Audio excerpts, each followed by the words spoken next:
Bienvenidos a Ecos del Destino. Aquí contamos historias donde el amor, la injusticia y el destino se cruzan de formas inesperadas. Antes de comenzar, suscríbete y activa la campana, porque cada historia puede cambiar tu forma de ver la vida. Ahora sí, escucha con atención. El restaurante Cielo 44 brilla esta noche. Manteles blancos, copas de cristal, el murmullo discreto de conversaciones que cuestan dinero. En la mesa más visible del salón, Rodrigo Montero ocupa el espacio como si lo hubiera comprado, porque casi todo lo había comprado. 47 años, traje italiano, el apellido correcto y la arrogancia suficiente para creer que eso lo hacía superior a todos los que entraban por la puerta de servicio. Esta noche había invitado a 3 socios potenciales. Quería impresionarlos, y para eso necesitaba un escenario. La mesera se acercó, joven, cabello recogido, uniforme negro perfectamente planchado, una libreta pequeña en la mano. Rodrigo la miró de arriba abajo. Luego, sin que nadie se lo pidiera, comenzó a hablar en francés. Bonsoir. Je voudrais commander pour la table. Commençons par les entrées. Vous comprenez? Sus socios sonrieron incómodos. Era la señal, el poder demostrando que podía humillar sin levantar la voz. La mesera no parpadeó, no buscó ayuda, no sonrió nerviosamente. Respondió en francés impecable. Tomó el pedido completo, hizo una sugerencia sobre el maridaje, preguntó con cortesía si preferirían el menú de degustación. Silencio absoluto en la mesa. Uno de los socios soltó una carcajada suave. Otro aplaudió una vez. El tercero miró a Rodrigo con una expresión que él nunca olvidaría. Rodrigo Montero salió de ese restaurante antes de que llegaran los entrantes. Pero esa no era la primera vez que ese hombre decidía quién merecía estar de pie y quién debía arrodillarse. Su nombre es Valeria Cruz. Vive en Iztapalapa, en una casa pequeña que huele a café y a limpiador de piso. Comparte el espacio con su madre y con los libros que ya no caben en los libreros improvisados. Valeria comenzó la carrera de lenguas modernas en la UNAM, tercer semestre. Entonces su padre enfermó y alguien tuvo que hacerse cargo. No hubo drama, no hubo discursos, solo decisiones. Hoy trabaja 12 horas en el Cielo 44. Los fines de semana da clases particulares de inglés y francés a niños del barrio. Los martes, si puede, va a la biblioteca y sigue leyendo sola lo que algún día estudiará formalmente. No se queja, no porque no tenga derecho, sino porque la queja no paga las cuentas de su madre. Esa noche, de regreso a casa en el metro, nadie habría imaginado que acababa de dejar mudo al heredero del Grupo Monteiro. Y el apellido del hombre que la humilló estaba enterrado en su pasado. Un comensal grabó todo desde la mesa de al lado. No era periodista, solo tenía el teléfono en la mano y la intuición de que algo interesante estaba pasando. El video duró 40 segundos en TikTok antes de empezar a crecer. A las 2 horas, 300,000 reproducciones. A las 6 horas ya aparecía en los grupos de WhatsApp de medio México. Al día siguiente, los comentarios se dividían entre quienes aplaudían a Valeria y quienes querían saber quién era el hombre del traje. El hashtag La Mesera de Francés llegó al número 1 en tendencias. En una oficina en Santa Fe, Rodrigo Monteiro vio el video en el teléfono de su asistente y sintió algo que hacía años no sentía: vulnerabilidad. Esa misma tarde, un hombre con traje gris entró al Cielo 44 y preguntó discretamente por la mesera del video. No parecía periodista. No parecía amenaza. No venía a amenazarla. Venía a contarle la verdad. El licenciado Ernesto Fuentes había trabajado 22 años con la familia Monteiro. Sabía dónde estaban los contratos, dónde estaban las mentiras y dónde estaban las personas que esa familia había dejado atrás. Sentado frente a Valeria, en la banca de una plaza en Coyoacán, le habló de Andrés. Andrés Monteiro, hermano menor de Rodrigo, el que no salió en los periódicos, el que estudió arquitectura, el que 8 años atrás se enamoró de una chica en la universidad que estudiaba lenguas modernas. Valeria dejó de respirar por un momento. La relación había durado 2 años, hasta que la familia Monteiro intervino. Rodrigo había construido una historia, que Valeria era una chica interesada en el dinero, que había mentido sobre su familia, que solo buscaba posicionarse. Andrés era joven, creyó a su hermano. Valeria nunca supo por qué Andrés desapareció de su vida de un día para otro. Ahora lo sabía. Pero la mentira no fue lo peor. Fuentes abrió una carpeta delgada. Documentos financieros, capturas de pantalla, números. 5 años antes, Andrés había creado una cuenta fiduciaria para financiar un proyecto de arquitectura sustentable en Oaxaca. Un proyecto genuino. 32 millones de pesos comprometidos de inversionistas independientes. Rodrigo había firmado como aval del hermano. Y luego había vaciado la cuenta. El dinero había pasado por 3 empresas fantasma antes de desaparecer en inversiones personales de Rodrigo. Los inversionistas perdieron todo. El proyecto nunca se construyó. Andrés nunca entendió qué había pasado. Las pruebas existían. Transferencias, correos, registros notariales. Fuentes los había guardado durante años, esperando el momento correcto, o el detonador correcto. El video viral había sido ese detonador. Y alguien más dentro de la casa Montero sabía todo. Gabriela Lomas no era la esposa de Rodrigo, era algo más complicado. La madre de su hijo, su expareja oficial, y la persona que durante 6 años había administrado sus asuntos personales cuando él estaba demasiado ocupado. Esa ocupación incluía viajar, reunirse con contactos que no aparecían en ningún organigrama y firmar documentos que Gabriela nunca había cuestionado, porque él le había pedido que confiara. 3 días después del video viral, Gabriela encontró una caja de documentos en el estudio. No estaba buscando nada. Solo estaba buscando la garantía de su departamento para renovar el seguro. Lo que encontró fue otra cosa. Contratos con fechas alteradas, recibos de empresas que no existían y una carta de un despacho legal en Monterrey que mencionaba el nombre de Andrés Monteiro como parte perjudicada en proceso de arbitraje internacional. Gabriela tomó fotos de todo, luego llamó a su hermana, luego lloró, luego decidió que había llegado el momento de no callar más. Pero él ya sospechaba que algo se estaba moviendo. Rodrigo Monteiro no era un hombre que esperaba. Era un hombre que atacaba antes de que el problema creciera. Llamó a 3 proveedores del Cielo 44 y les sugirió que reconsideraran sus contratos. No amenazó directamente. Nunca lo hacía directamente. Pero en el mundo de los negocios, una sugerencia de Rodrigo Monteiro tenía el peso de una orden. Luego envió a 2 personas a la colonia de la madre de Valeria.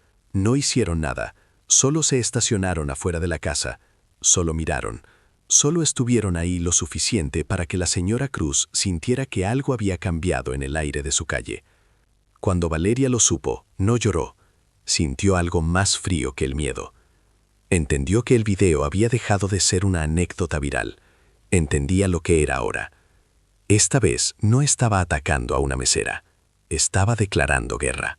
Andrés Monteiro llegó al aeropuerto de la Ciudad de México un martes por la mañana. Había estado en Barcelona los últimos 4 años, no huyendo, solo viviendo lejos de un apellido que lo ahogaba.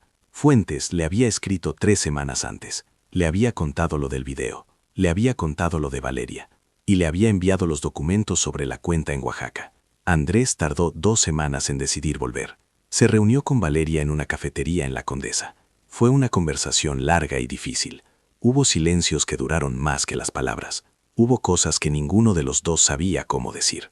Andrés le dijo que lo lamentaba, que había sido joven y había creído lo que quería creer, que no había sabido cuestionar lo que su familia le presentaba como verdad. Valeria lo escuchó sin interrumpirlo. Luego le dijo que no había venido a ese café a recibir disculpas. Había venido a ver si él estaba dispuesto a hacer lo correcto. Y cuando el empresario supo que su hermano estaba en el país, perdió el control. Rodrigo convocó a una reunión de crisis con su equipo de comunicación. Necesitaba controlar la narrativa antes de que la narrativa lo controlara a él. La estrategia que emergió de esa sala fue predecible. Convertir a Valeria en la villana. Construir la historia de una mujer que había utilizado un momento fortuito para montar una campaña de desprestigio contra un empresario exitoso. Hablar de intereses oscuros, de grupos que querían desestabilizar al sector privado.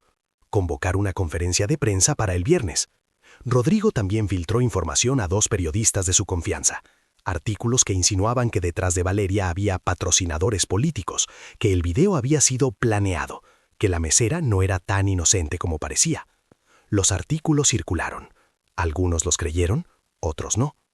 Pero alguien que trabajó años con él decidió no callar más. Diego Salinas había sido director financiero del Grupo Monteiro durante 9 años.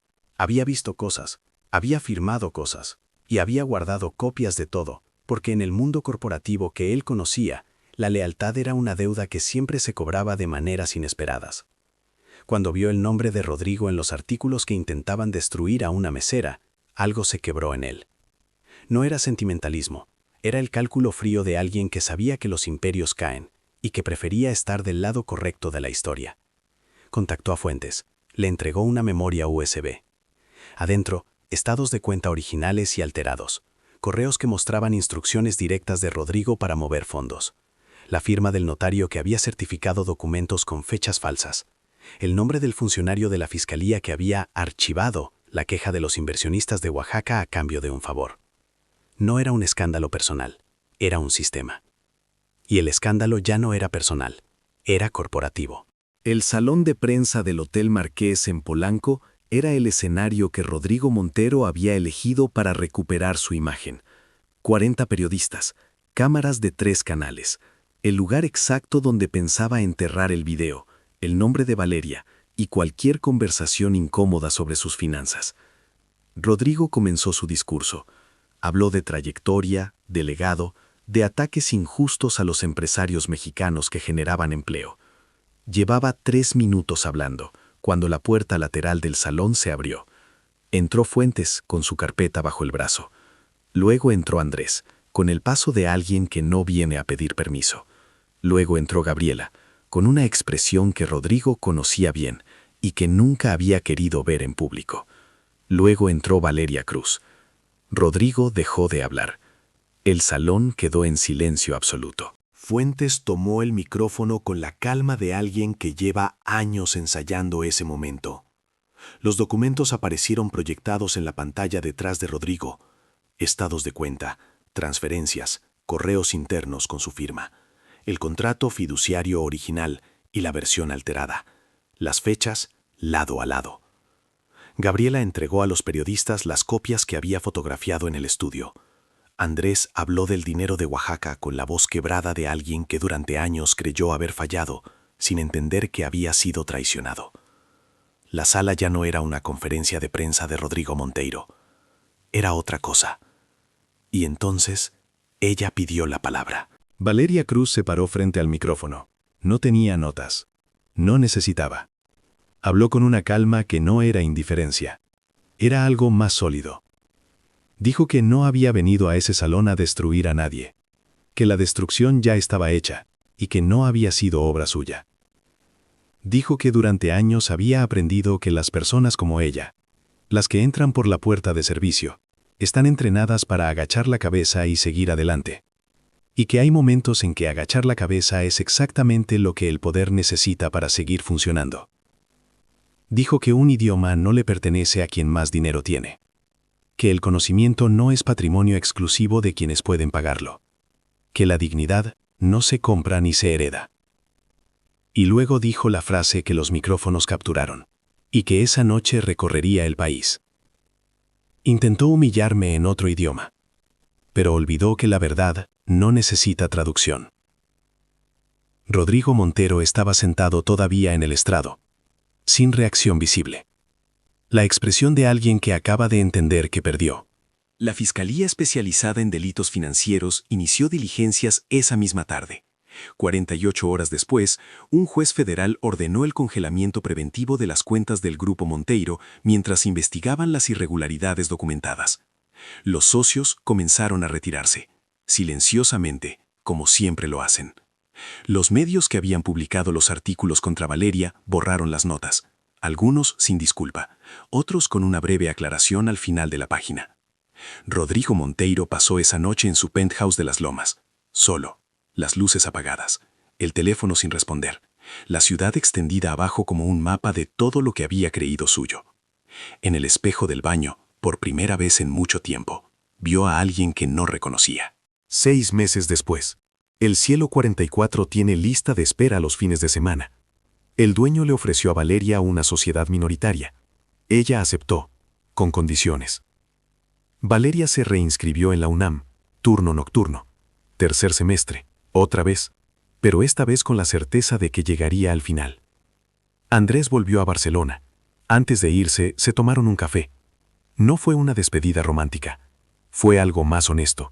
Dos personas que se habían hecho daño sin querer, que se habían perdonado sin dramatismo y que entendían que el tiempo no se recupera, pero sí se resignifica. La señora Cruz plantó geranios en la ventana de la casa. Una cosa pequeña, pero las cosas pequeñas son las que dicen que algo ha cambiado. Y Valeria, en el metro de regreso a casa una noche cualquiera, vio su reflejo en el vidrio oscuro de la ventana y pensó en todo lo que había pasado sin que ella lo hubiera elegido y en todo lo que venía que sí podía elegir. El vagón se llenó en la siguiente estación.